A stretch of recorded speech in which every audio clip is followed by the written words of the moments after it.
This was a craggy, Dada piece of stuff.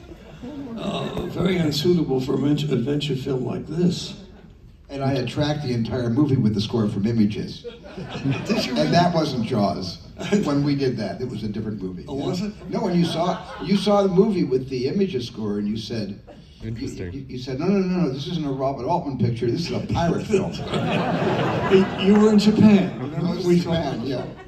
So it's a pirate film, and it became that. And I thought, I don't know how the thump thing came, but it seemed to me a good idea on several levels that you could play it very slowly, or very quickly, or soft or loud. And so one could kind of manipulate an impression of an audience if you saw anything but just water. So I thought it might be a useful thing, and I played it for Stephen, and he said something like, "Are you serious?"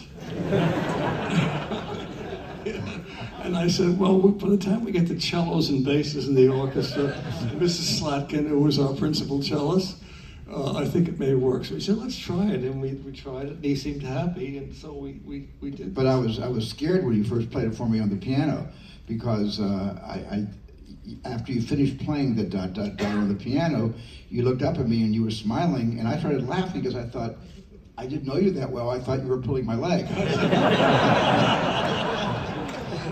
And John said, no, this is serious, and everything like that. But I was very lucky, because God knows, the shark never worked, but Johnny did.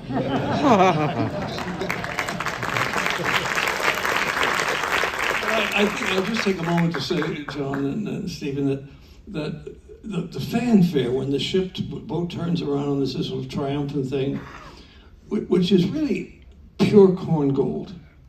Eric, the famous Austrian composer who came here, and I think there's a link. Why did Stephen and I stay together for 50 years? What held us together other than the fact that I loved this man immediately when he was a baby? But Stephen grew up loving the great past of the film industry, with a kind of psychology of, can't we be as good as the people that came before us? He loves the old composers. He loved Korngold. He loved wonderful Franz Waxman and Steiner and all those kinds of things. So in a certain sense, Stephen, his affection for film was not retrograde, the opposite of that, but he was listening back into the accomplishments of these people before, I'm sure in a way that he does directorially also. Not that he isn't a forward-moving force, but he's connected to a past. And I think one of the things I wanted to do with music is to write as well as Korngold could write. I wasn't looking ahead, what's coming next. In a way, I was kind of looking in the same direction that Stephen was always, in our love for film and in our desire to measure up to the shoulders we stood on.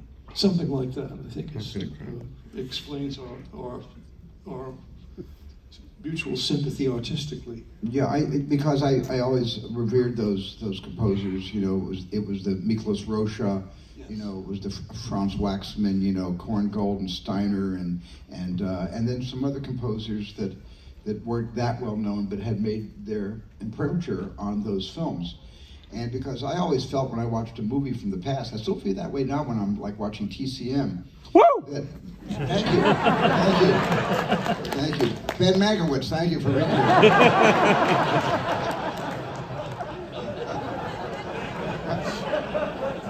But when I look back at these movies, there was a shamelessness in the embracing of opera and being able to embrace the concept of an operatic score for an operatic story.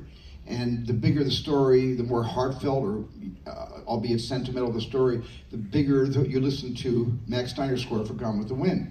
It is not less than the ambitions emotionally of what the novel and what the screenplay and what the direction and the performances were. So I've always looked back in order to look forward, and have always appreciated what those composers had brought to the movies and that I grew up on, and you have completely carried that tradition into the 21st century, Johnny. I'll just point out too that Korngold, Korngold was an operatic composer before he came here. His great success was in the Vienna State Opera. That's what he was. And so he used his techniques and from scoring opera and coming into film. So before we show a clip from your next film,